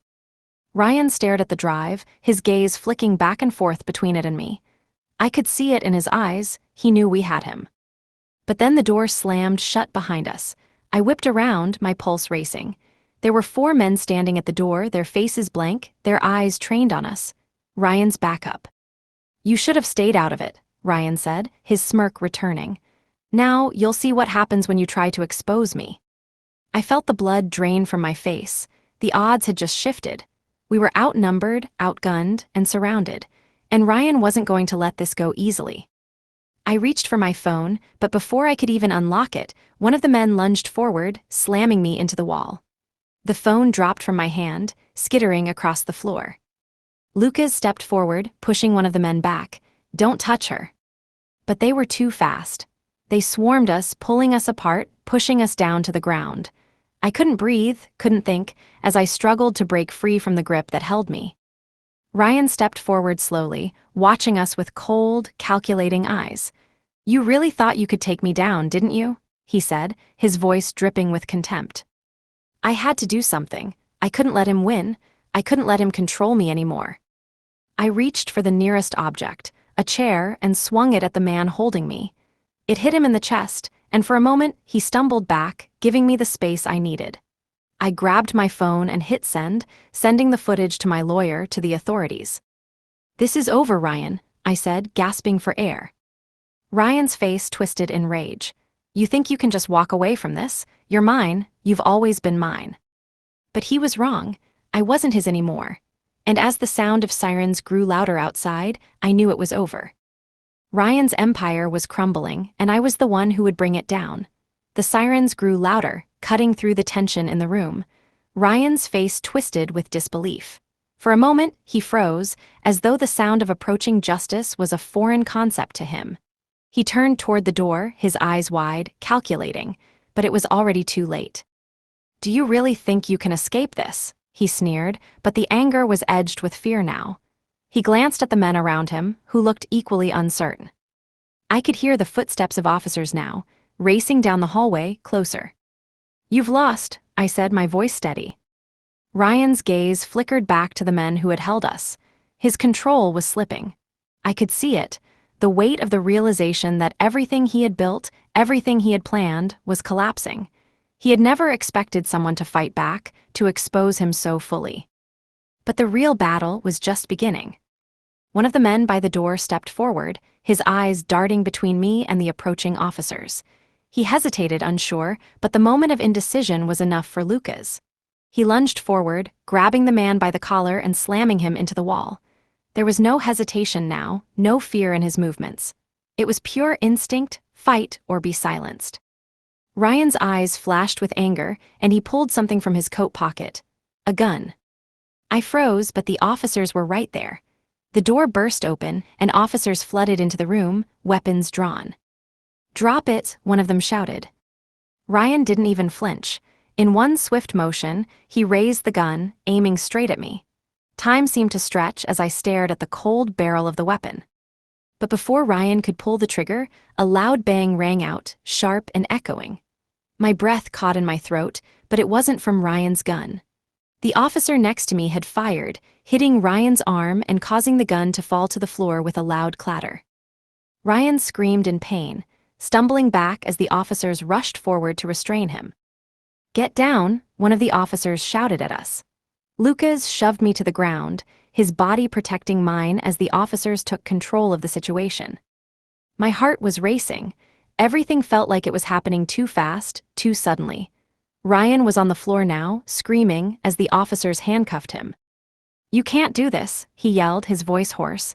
"You'll regret it." But the officers weren't listening. The truth was out, and there was no way he could manipulate his way out of this. Not this time. I slowly stood up, looking at the men who had tried to subdue us. They were being cuffed and dragged out of the room, their faces twisted in anger and fear. But they weren't the ones I was worried about anymore. Ryan was the heart of it all. As the officers escorted Ryan out of the room, I turned to Lucas. "Is it over?" I asked, my voice shaky. He nodded, his expression unreadable. "For now, yes." The officers finished sweeping the building, making sure there were no more surprises. They found the private investigators' equipment, the hidden files, the connections Ryan had been using to manipulate the truth. They gathered it all, proof that Ryan had been orchestrating this entire thing for months. I felt a strange sense of relief, but it was quickly replaced with the gnawing realization that this wasn't the end. Ryan was a master at deception. If he managed to manipulate things this far, what other traps had he set? But I couldn't focus on that now. We had won, at least for today. Ryan would be charged, his empire of lies crumbling down around him, and I wouldn't have to keep running anymore. The officers gathered the evidence, and as they led Ryan away in handcuffs, I couldn't help but feel a sense of victory. The monster who had tormented me, who had controlled everything, was finally going to pay for what he had done. But as we left the warehouse, the weight of the situation began to sink in. There were still so many questions. The connections Ryan had with other people, the lies he had told to cover his tracks, there was still more to uncover. "We've got a lot of work to do," Lucas said, his voice steady as we walked into the police car. "But it's a start." I nodded, feeling the adrenaline begin to wear off. The fight wasn't over. There was still a long road ahead of us, but we had a chance now. We had the truth, and that was all we needed. We drove in silence, the city lights flashing by, the weight of what had happened still pressing on my chest. As we reached the station, I could hear my phone buzz. I grabbed it, my heart racing as I saw the message from my lawyer. "We have the footage. It's time to make sure Ryan never does this to anyone again." I exhaled slowly, a small, bitter smile tugging at the corners of my lips. This was just the beginning. Ryan had thought he could control everything, but now the tables had turned. It was my turn to control the story, and this time there was no escaping it. As I looked out of the window, I knew that the path ahead wouldn't be easy, but it was mine to walk now. Ryan had played his hand, and he had lost. And there was no turning back. The days blurred after Ryan's arrest. The pressure didn't let up, not even for a second. I was walking a tightrope, unsure of what would happen next, but certain of one thing: Ryan wasn't finished. He had too many resources, too many people who owed him favors. It was just a matter of time before he'd try to escape, and I wasn't ready to let that happen. Lucas and I stayed in constant contact, but it felt like we were always one step behind. The authorities had all the evidence, but I knew Ryan. He was a master at finding a way out. The more I thought about it, the more I realized how much he'd planned, how far ahead he'd been thinking. He hadn't just controlled me, he'd manipulated an entire network. There had to be more to uncover. I couldn't just sit and wait, I had to act. The lawyer's office was quiet when I arrived, but the moment I walked in, I could feel the tension in the air. My lawyer, Rachel, was on the phone, her expression serious, her brow furrowed. She ended the call and turned to me. "We've got a problem." "What kind of problem?" I asked, my heart racing. "Ryan has reached out. He's trying to make a deal. He's willing to give up people, details about his business, in exchange for a reduced sentence." My stomach dropped. "He's trying to get out, that's what he's doing." Rachel nodded. "And here's the thing, he's offering a lot, too much, enough that the authorities are considering it. They want us to work with them, use his information against others." I could see the dilemma on her face. It was tempting, too tempting. Ryan could take down half the people he'd worked with, destroy their empire piece by piece, but it wasn't that simple. "We're not taking his deal," I said firmly, cutting her off before she could say more. "We take him down, not his allies. He's been manipulating everyone, including us. No deals." Rachel hesitated, then nodded. "I was hoping you'd say that." "I'm not letting him control the narrative. We get everything he's done out in the open. No more secrets." The phone on her desk rang, and Rachel answered it quickly. Her face went pale as she listened, and I felt a chill crawl up my spine. "Where?" she asked. "No, keep me updated. I'll be there in 10 minutes. She hung up, her eyes wide with alarm. "What is it?" I asked, already dreading the answer. "Ryan, he's made a move. One of his associates was just found dead." The words hit like a punch to the gut. "What happened?" "We don't know yet, but the timing's too convenient. Someone's cleaning up his mess, and they're using violence to do it." I felt my blood run cold. He's not done. He's going to keep coming. He'll destroy anyone who stands in his way. Rachel was already reaching for her coat. "We have to move fast. If they're cleaning up, they're coming for us next." We left the office without another word. I could feel the weight of the situation hanging over me.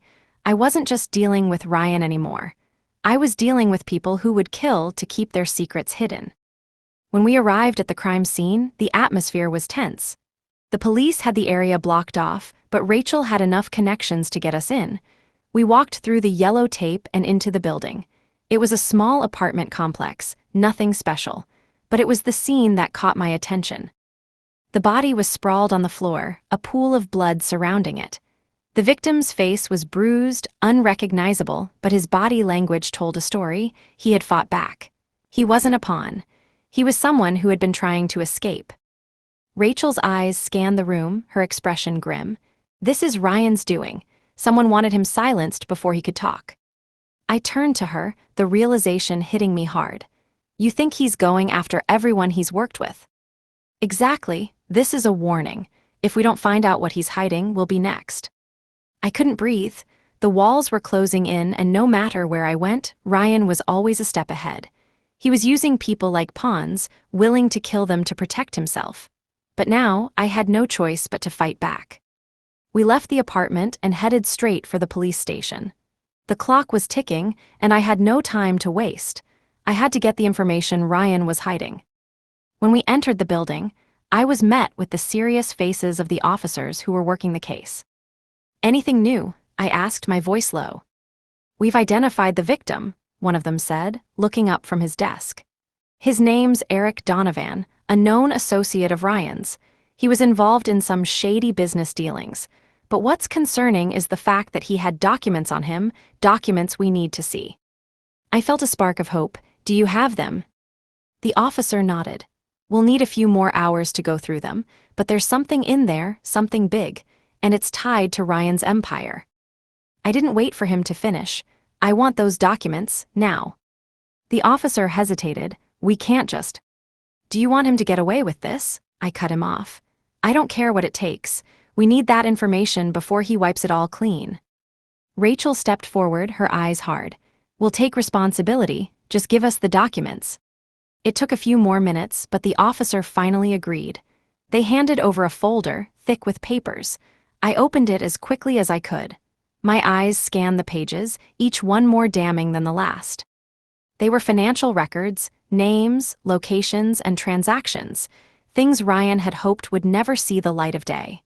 But there it was, black and white, proof of his involvement in everything from illegal trade to money laundering. I turned to Rachel, my heart pounding. "This is it, this is everything." Rachel nodded. "Now we finish this."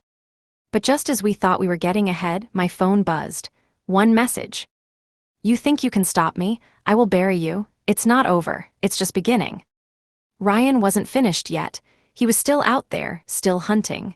And now he knew we were coming for him. The moment I read the message, I knew things were about to escalate. Ryan wasn't going to give up. He never did. And this time, I felt the weight of it. This wasn't just about bringing him to justice anymore. It was about survival.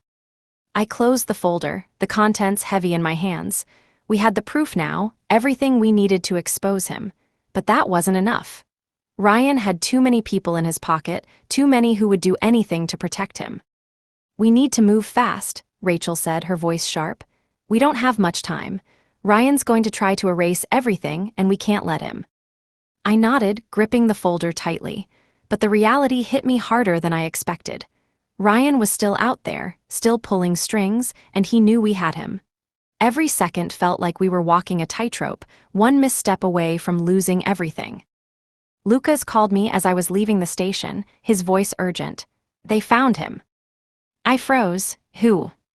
"Ryan, he's been hiding out, but they've got him cornered. They're moving in." My heart skipped a beat. This was it. The moment we'd been preparing for, the moment Ryan would be confronted. But as much as I wanted to feel relief, something inside me told me this wasn't going to be as simple as it seemed. "Where is he?" I asked, my pulse quickening. "An abandoned building on 5th. They're going in now. We need to be there or it's over." I didn't hesitate. I threw the folder into the passenger seat and slammed the car door. The drive to 5th Street felt like a lifetime. My mind was racing. Would the authorities get to him first, or would Ryan slip through their fingers again? Every turn, every stoplight felt like it could be the one where everything changed. I kept checking my rearview mirror, my hands clenched on the wheel, expecting someone to be following us. But I couldn't afford to look back now. When I arrived, I saw the flashing lights of police cars, but they weren't enough to ease the tightness in my chest.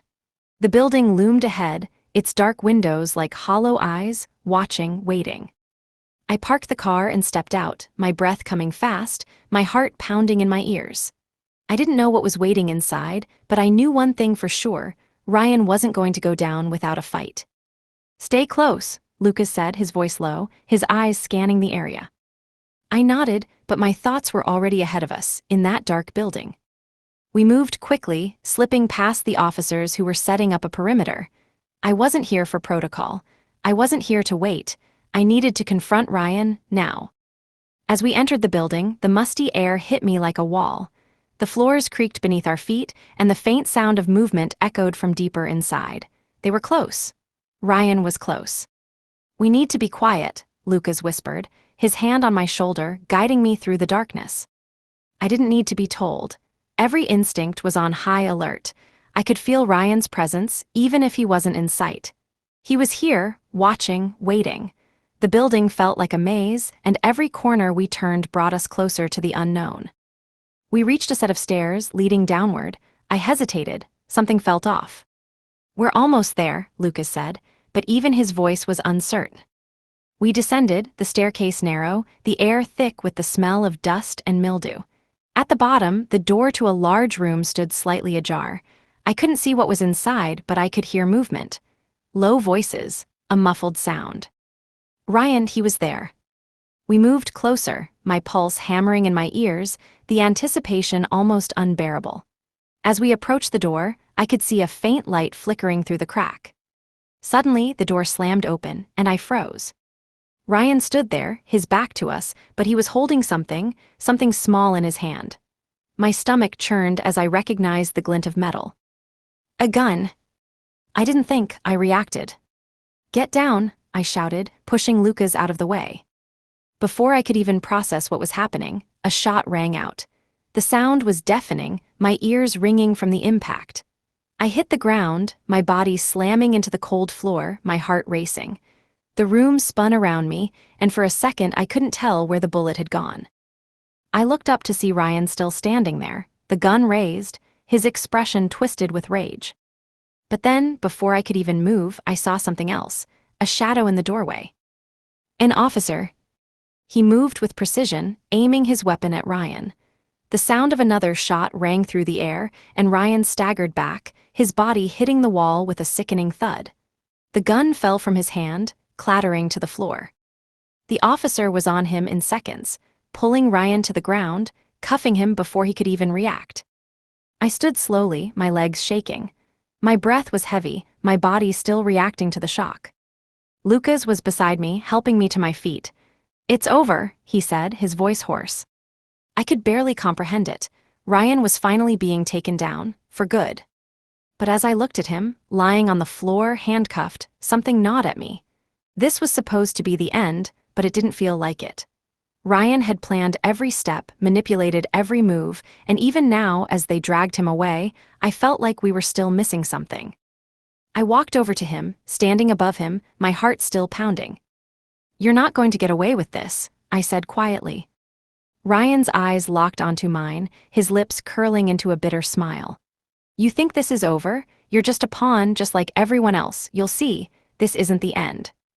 I took a step back, my blood boiling, but I didn't let his words break me. The truth had already won, and there was nothing Ryan could do to take it back. Ryan was in custody, but the sense of finality I had expected never came. The more I thought about it, the more I realized his final words weren't just empty threats. He had something else planned, he always did. The weeks passed, but the unease never left. I couldn't shake the feeling that Ryan's arrest wasn't the end. It was a pause, a dangerous lull before the storm. I was at my apartment when the call came. It was Rachel. "They've found something," she said, her voice tense. "Ryan's been hiding more than we thought. There's another layer to all of this. I need you to come down here now." I didn't ask questions. I grabbed my coat and left. The ride to her office felt like it took forever. My mind raced with possibilities. What had Ryan been hiding? What more could there be after everything we had already uncovered? When I arrived, Rachel didn't waste time. She handed me a folder, the kind of thick, sealed packet you only get when things are about to go down. "What's this?" I asked, already flipping it open. "Ryan," she said simply, "this isn't just about the money, it's bigger, much bigger." I skimmed through the pages, my eyes widening with each line. Ryan hadn't just been running an empire of lies and manipulation. He'd been tied to something far more dangerous, an underground network, deep connections with criminal organizations across the globe. This wasn't just about corporate greed or power anymore. It was about survival. "There are names," Rachel continued, her voice low, "big names. This could topple governments, expose entire networks of corruption. We're not just dealing with Ryan anymore. We're dealing with people who can destroy lives in an instant." I looked up at her, my breath catching in my throat. "What are we supposed to do with this?" She didn't answer right away. She was staring at the same documents, her fingers shaking slightly. "We could expose it, take everything down, but if we do that, there's no going back. They'll come for us. They'll come for everyone." I felt the weight of her words, but I didn't hesitate. "We expose them, every last one of them. We can't let them win." Rachel swallowed hard but nodded. "I thought you'd say that." I stood up, pacing the room. "We need to get this to the authorities. Every name, every connection. If we wait, it's over." Rachel nodded again. "I'll contact the right people, but we need to be smart about this. Ryan's been preparing for something like this. He won't go down quietly." The weight of the decision hung in the air like a storm cloud. If we exposed these names, we weren't just fighting Ryan anymore. We were taking on an entire system built on secrecy, power, and destruction. I couldn't back down now. I had come too far. And if we didn't do this, Ryan and his network would only grow stronger. I looked at Rachel. We move tonight, no waiting. She hesitated, but then her eyes hardened with resolve. Agreed, we do it now before they know what's coming. We left her office in silence, the gravity of the situation pressing down on me. We didn't have time to second-guess ourselves. We had to act. The drive to the safe house felt like a blur. Every passing streetlight seemed like a countdown, and the closer we got, the more I felt the eyes on us. We had no backup, no one to watch our backs. If Ryan's network was already onto us, there was no escaping. We reached the house in record time, and I could feel the tension building. I stepped out of the car first, eyes scanning the street, watching for any sign that we were being followed. Nothing, but I knew better than to believe that meant we were safe. Rachel opened the door, and we both stepped inside. The safe house was quiet, nondescript. The kind of place you wouldn't notice unless you were looking for it. I pulled out the folder, my heart racing. We need to make copies. Every law enforcement agency needs to see this. Rachel was already working. It's done, I've got connections, we'll send it out, but it's going to be a gamble. I know, I said, my voice tight, but we can't wait, not with what's in there. We worked in silence, my hands shaking as I copied the files, my mind reeling from the magnitude of what we were about to do. We were about to expose an entire underground network. And if Ryan's threats meant anything, we were going to be targets. As the files finished copying, I felt a sudden chill crawl up my spine. My phone buzzed. One new message. I opened it and my heart stopped. You think you've won? It's already too late. You can't escape me. You're already marked. I dropped the phone on the table, my pulse pounding in my ears. Rachel, I said, my voice barely above a whisper. He knows. She looked up from the desk, her face going pale. What do you mean? He's watching us, he's been tracking us. This isn't over. The weight of it hit me all at once. Ryan wasn't going to stop, not now. He was still out there, playing the game, pulling the strings. He hadn't been caught. He had been laying the groundwork for this moment, waiting for us to make a mistake. I grabbed the folder and slammed it onto the table. We don't have time to waste. We send it now. Rachel didn't argue. She moved quickly, making the necessary calls, securing our next move. But I knew it wouldn't be enough. Not unless we stayed ahead of Ryan, stayed one step ahead of his endless scheming. The sirens outside screamed in the distance, and I knew it wasn't the police. Ryan was close. He was coming for us. The battle had just begun, and it was only a matter of time before the walls closed in. We moved fast, but the seconds dragged. Every sound outside seemed amplified, footsteps, car engines, the wind rattling the windows.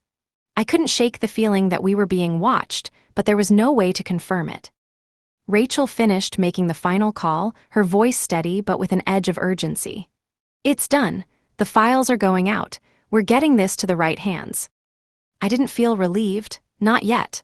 Ryan had eyes everywhere, and I knew he was planning something. This wasn't just going to be a legal fight. It was a war, and we were deep in enemy territory. Suddenly, a knock at the door froze me in place. My pulse shot up. I hadn't heard anyone approaching. Stay low, I whispered to Rachel, gesturing toward the back room. We don't know who it is. I moved toward the door, my breath shallow. I wasn't going to open it unless I was certain it was safe. Through the peephole, I saw nothing, just empty air. The knock came again, louder this time, almost urgent. I slowly reached for the door handle, trying to stay as quiet as possible. I peeked through the gap and saw a figure standing just outside. It was an officer, but I didn't trust him. Not after everything Ryan had put us through. I hesitated, and then the voice came, low and familiar. Open up, it's me. Lucas, I exhaled, unlocking the door quickly and pulling it open. He stepped inside, his face grim, his eyes scanning the room. He was alone, but I couldn't shake the sense of danger that seemed to follow him. What's going on? I asked, my voice tight. Ryan's people are closing in. The moment the files went out, they started moving. They're not wasting any time. We've got about an hour before they make their next move. I didn't have to ask how he knew that.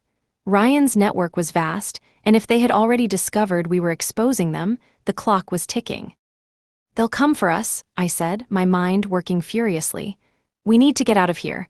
They won't stop until they have everything. Lucas nodded. The escape route is still secure, but we need to move fast, there's no time to waste. We didn't question him, we packed what we could quickly, ready to leave before they could close in on us. But as we reached the door, my phone buzzed again. One new message. You think running will save you? You're already dead. It's too late to turn back now. I felt the bile rise in my throat. Ryan had already made his move. We were running out of options. Let's go, I said, my voice firm. No more hiding. We ran out the back door, heading toward the alley where Lucas had arranged for us to be picked up. But the streets were eerily quiet as we moved. There was no sound of sirens, no signs of chaos. It felt too calm. Then, as we reached the alley, I saw it. A black van parked at the end, its engine running. And standing near it was a figure I didn't recognize, tall, wearing a dark jacket. But it was the way he moved that made my stomach twist. He was waiting for us. I turned to Lucas, my heart racing. It's a setup. He didn't argue. Get in the vans now. We sprinted toward the vehicle, but as we got closer, the man stepped forward, blocking the path. You're not going anywhere, he said, his voice low, threatening. I reached for my phone, ready to call for backup, but before I could even unlock it, I saw him pull something from his jacket, a gun. Panic surged through me. This was it. This was the endgame. Get down, Lucas shouted, shoving me out of the way just as the man raised the gun. The shot rang out, and Lucas fell to the ground, a grunt escaping his lips as he hit the pavement. I didn't have time to react. I ran toward him, kneeling beside him, trying to stop the bleeding. Lucas, stay with me, stay with me. The man moved closer, gun still aimed at us. I was ordered to take you both out. Ryan's not playing games anymore. Terror gripped my chest, but I couldn't show weakness. Not now. I reached into my jacket pocket and pulled out the small piece of metal I'd been carrying since the warehouse. Lucas had given it to me earlier. It was a small knife, not much, but it was sharp. And in this moment, it was all I had. As the man stepped closer, I lunged at him, using every bit of strength to stab him in the side. He grunted, stepping back in pain, giving me just enough space to grab Lucas and pull him toward the van. We had to get out, we had to move. I helped Lucas into the van, shoving the door shut just as the man recovered and fired another shot. The bullet slammed into the side of the van, but we were already speeding away. I turned to Lucas, panic rising in my chest. You're going to be okay, just hang on. He didn't answer right away. His face was pale, his breathing shallow. But after a long moment, he finally spoke, his voice weak. Don't stop, keep moving. I looked out the rearview mirror, my heart racing as I scanned the streets for any sign of pursuit. There was nothing. No black van, no men in dark jackets. We were alone for now. But the silence in the van was suffocating. The weight of what had just happened sank in. Ryan wasn't just dangerous. He was deadly. He was willing to kill anyone to stop us from exposing him. I had to make sure we finished this. We couldn't let him win, not after everything we'd uncovered, not after everything he had done. As we drove, I heard the faint sound of a message arriving on my phone. I reached for it without thinking. One new message. You think this is over? You're just a small piece in a bigger game. You haven't won. Not yet. I clenched my jaw. Ryan was playing the long game, but so was I. And this time, I wasn't backing down. We kept driving, the tension thick in the air. Lucas was barely conscious, his breath shallow but steady. Every few minutes, I glanced at the rearview mirror, half expecting to see headlights closing in on us. But for now, we seemed to be alone. It wouldn't last long. I pushed the car harder, taking random turns through unfamiliar streets, trying to shake any potential followers. Ryan's network wasn't just extensive, it was everywhere. He'd been able to track us before. It wouldn't be long before he figured out where we were headed. I needed a plan, and fast. We finally reached a remote location, an old motel on the outskirts of town. It was secluded enough that we could lay low for a while, but not so hidden that we wouldn't be able to get help if needed. I parked the car, my mind already racing through the next steps. We couldn't stay here long. We needed to get the information to the authorities before Ryan could retaliate. The documents, the evidence, it had to reach the right people. I couldn't let him wipe it all out. I turned to Lucas, who was still pale but awake. His eyes were glazed, but he managed a weak smile. "We're not out of the woods yet." "I know," I said, my voice tight, "but we'll make it, you just need to hold on." He nodded, and we both stepped out of the car. I helped him into the room and locked the door behind us. The place was bare, but it was secure enough. I sat down next to him, my mind spinning. Ryan was too dangerous to underestimate. We had the evidence, yes, but what if he had planned this from the start? What if we had been walking into a trap the entire time? "Do you think he knows?" I asked, my voice quiet. Lucas didn't answer immediately. He was staring at the wall, his face contorted in pain, but he was thinking, processing. "He's always known. We've been a step behind him this whole time. He's not done with us yet. He'll come for us again, but next time, it'll be worse." I couldn't deny it. The more I thought about it, the more it became clear. Ryan wasn't just going to let us expose him. If he had this much control over everything, he would make sure we were silenced. "We can't wait around for him to come to us," I said. "We need to hit him first." Lucas shook his head. "We need to play it smart. He's not stupid. He'll be expecting us to make a move. If we go after him now, we'll be walking right into his trap." I stared at the floor, frustration boiling inside me. The truth was right in front of us, but Ryan was still pulling the strings. "We don't have time to wait," I said. "If we let him take control again, we'll never get out of this." "We need to think bigger," Lucas said, his voice weaker but more urgent. "We have the truth, but we need to make it stick. If we can get to the people who have been protecting him, the ones who have helped him build this empire, we can tear it down." I stood up, pacing the room. "How do we do that without getting killed?"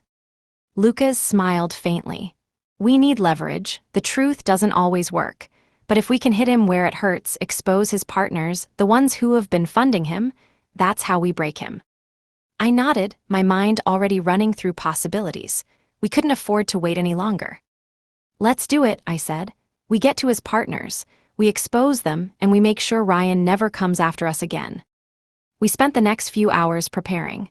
Lucas was in pain, but he was still sharp. Together, we worked through the list of names in the documents, the people who had helped Ryan build his empire. I set up calls to a few trusted contacts, ready to move when the time came. If we could get the right people talking, we could destabilize Ryan's network. But I had no illusions. It wouldn't be easy. Ryan had been operating in the shadows for too long. We were playing a dangerous game, but we didn't have a choice. I couldn't let Ryan win. Just as we were finalizing our plan, my phone buzzed. One new message. "You think you're in control? You're still a pawn in my game. You can't stop what's already in motion." The words hit like a punch. Ryan wasn't just taunting me, he was setting something in motion, something bigger than we realized. And I knew, deep down, that we were running out of time. "Lucas," I said, my voice tight, "we need to move, now." He looked at me, eyes wide, as the realization set in. It's already started. The moment I saw the flicker of doubt in his eyes, I knew. Ryan had made his move, again. I grabbed my phone and dialed the number for the safe house, but the call went straight to voicemail. "Something's wrong," I muttered, my heart pounding. I turned to Lucas. "We're walking into a trap." Before he could respond, the door to the motel room slammed open, and I was already moving before I could even process it. A figure stood in the doorway, dark, tall, and wearing a familiar cold expression. One of Ryan's men. I didn't hesitate. My hand shot out to the drawer by the bedside, grabbing the first thing I could find. A lamp. I swung it with all the force I could muster, hitting him square in the chest. He staggered back, but he wasn't alone. 2 more men rushed in, pushing me against the wall. I gasped for air, struggling to break free. Lucas was already on his feet, trying to fight them off, but they were too fast. And then a voice. "Enough." Ryan stepped into the room. He wasn't alone. He had brought reinforcements. "I told you it was too late," he said, a cold smile playing at the corners of his lips. "You should have stayed out of this." My heart sank. It wasn't over. It was just beginning. And now we were trapped. Ryan's eyes gleamed with cold satisfaction as he watched us struggle against his men. The room felt smaller, the walls closing in. He hadn't just cornered us, he had played us into his hands. We'd underestimated him. Again. I tried to push the man off me, but he was too strong. His grip tightened, and I could feel my breath leave my chest. Lucas wasn't doing any better. The other two men were too skilled, too quick, but we weren't going down without a fight. "Let them go," I spat, struggling to break free. "This isn't over." Ryan didn't flinch. "Oh, but it is. You've already lost." I met his gaze, trying to steady my breath. "You're wrong. This isn't your game anymore." Ryan stepped forward, his hands still behind his back, calm and collected. "You think you've won? You think your precious little evidence is enough to stop me?" He paused, glancing over his shoulder at the men, who tightened their grip on us. "It's too late for you." A chill ran down my spine. Something didn't add up. Ryan wasn't this confident unless he had something else, something I hadn't expected. The moment I thought I had him, he always turned the tables. "What are you talking about?" I demanded, my voice hoarse. Ryan smiled, but there was no warmth in it. "You've been so focused on me, on taking me down, but you missed the most important piece of the puzzle." His words sent a shiver through me. "What do you mean?" "Your little stunt with the authorities, it's already over. I've taken care of everything, all your efforts, useless." I stared at him, trying to make sense of his words, but I felt the tension in the air, the finality of it all. Had we really been this close to destroying everything he had? Had we been walking into his trap all along? "Your evidence," Ryan continued, his voice soft but deadly, "is already gone. I had people on the inside. I knew exactly when you were going to strike. I've covered every angle." My stomach twisted. I felt my world begin to crumble. "You're lying." He chuckled. "Am I? You can't even trust your own people anymore. You've been betrayed." My mind raced. Betrayed, but by who? My own lawyer, someone I trusted. It didn't make sense. Who could have been working for Ryan this whole time? "Don't play games," I snapped, trying to push the man off me again. "If you think you can just walk away from this, you're wrong." "I already have," Ryan said, taking another step forward, his eyes narrowing. "You never had control. You were always just a pawn." I shook my head, but doubt crept into my thoughts. Maybe he was right. Maybe we had been too caught up in our plan, too sure that we had the upper hand. But now it felt like we were playing catch-up, and it was too late. One of Ryan's men walked over to the table and picked up the folder, the one that contained all the evidence we had worked so hard to compile. He turned it over in his hands, as if it were nothing more than a simple piece of paper. Ryan smiled again.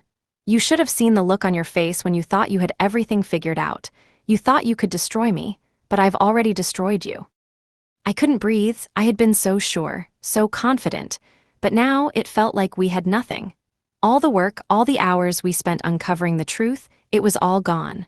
Ryan had anticipated every move we made. "I can't believe I trusted you," I whispered, my voice shaky. Ryan raised an eyebrow. "Trust? Oh, darling, you never had a choice. You were always going to be my puppet." Something inside me snapped. I couldn't let him win, not like this. He'd broken me once before, but not again. I would fight until I couldn't fight anymore. "Get off me," I snarled at the man who held me, my voice gaining strength. The man hesitated, but before he could react, I twisted sharply, breaking his grip and throwing him off balance. I barely had a moment to react, but I seized the opportunity.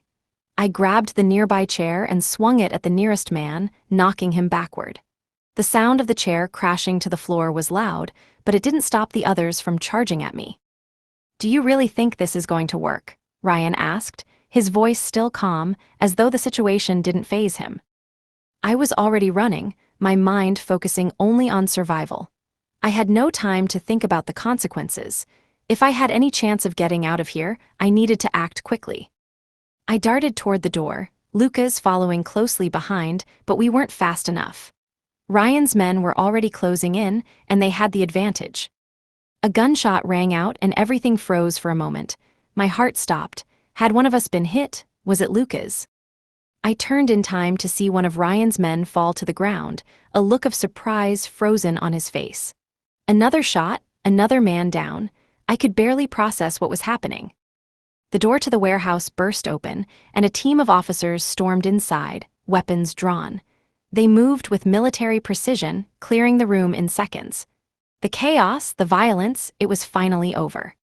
I didn't know whether to be relieved or terrified. Ryan was handcuffed in seconds, his face dark with rage as he was dragged away by the officers. His eyes met mine one last time, and I could see the malice in them. But now, it didn't matter. The game was over. The officers moved quickly to secure the scene. Lucas was by my side, his face pale but alive. "You okay?" he asked, his voice hoarse. I nodded, but the weight of everything settled heavily in my chest. We had won, but at what cost? Ryan was down for now, but I knew this wouldn't be the last time I'd have to look over my shoulder. His influence had been vast, but for the first time in a long time, I wasn't just a pawn in his game. I was free. But the next chapter had just begun. Ryan was in custody, but the silence in the air felt like a lie. The police had swept through the building, and I could see them moving quickly, securing the area. But as the doors slammed shut behind me, I couldn't shake the feeling that the real battle was still coming. It wasn't over. It was just beginning. Lucas was by my side, his face pale but alert. His wound had been treated, but he wasn't out of danger yet. We had no time to waste, though. Ryan was in handcuffs, but there were others we didn't know about. Others who had been waiting for a moment like this, waiting for Ryan to slip up. And now, they'd be coming after us. "Let's go," I said, my voice steady but filled with urgency. Lucas nodded, and we moved quickly toward the exit. The weight of the moment wasn't lost on me.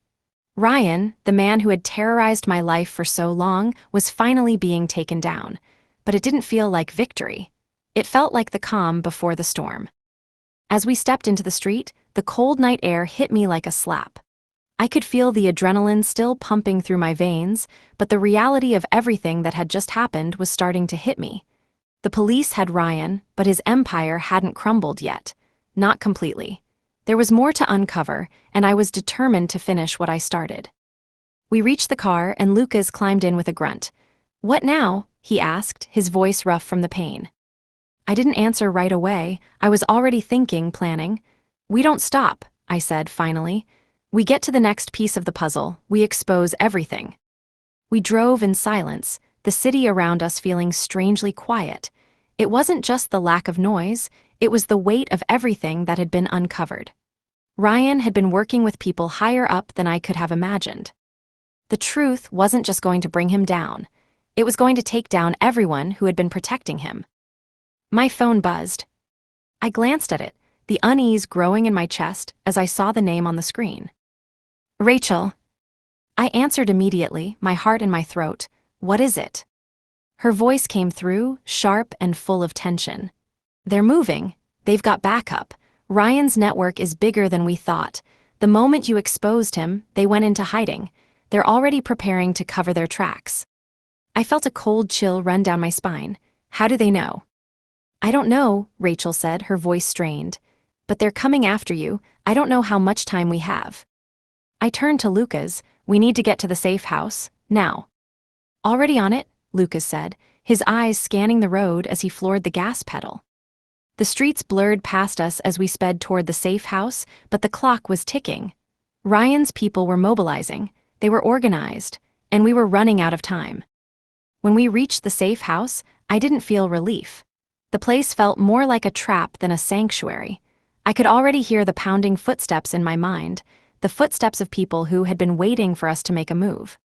I turned to Lucas. "You stay here, I'll handle it." "You sure?" he asked, his face a mixture of concern and determination. "Just keep the door locked," I said. "If they come for us, we need to be ready." I left the car and entered the house, my heart racing. The place was quiet, the usual calm that came with it now replaced by a sense of danger that I couldn't ignore. I checked every corner, every window, every door. They were close. I heard the sound of footsteps outside, not the kind that came from the street, but the kind that made your heart skip a beat. The kind that only meant one thing: someone was here. Someone was coming for us. I quickly moved to the back room and grabbed the files, everything we had gathered, everything we had worked for. The evidence was our lifeline. Without it, Ryan's network would get away with everything. I locked the door behind me, my hands shaking as I reached for my phone. I needed to make the call. "We have to move now," I whispered, dialing Rachel's number. It rang once, twice, 3 times. No answer. I glanced out the window. Nothing, no cars, no signs of movement, but I could feel them. I could feel Ryan's people closing in, waiting for us to make the wrong move. I paced the room, trying to steady my nerves. But then, a sound, distant at first, echoed through the walls, a knock at the door. I froze. It wasn't a regular knock, it was slow, deliberate, like they were waiting for me to answer. I backed away from the door, my breath coming faster now. My phone buzzed in my pocket. "Rachel." "It's a trap, get out now." I didn't hesitate. I shoved the phone back into my pocket, grabbed the files, and bolted for the back door. But before I could even reach it, the front door crashed open. And there they were, Ryan's men. The final confrontation was here. I turned to Lucas, my heart pounding in my chest. They know. The moment I saw the shadows in the hallway, I knew. This wasn't just a fight for survival anymore. It was the reckoning. They had us cornered, but we had the truth. And the truth was the one thing Ryan couldn't escape. You have reached the end of the text.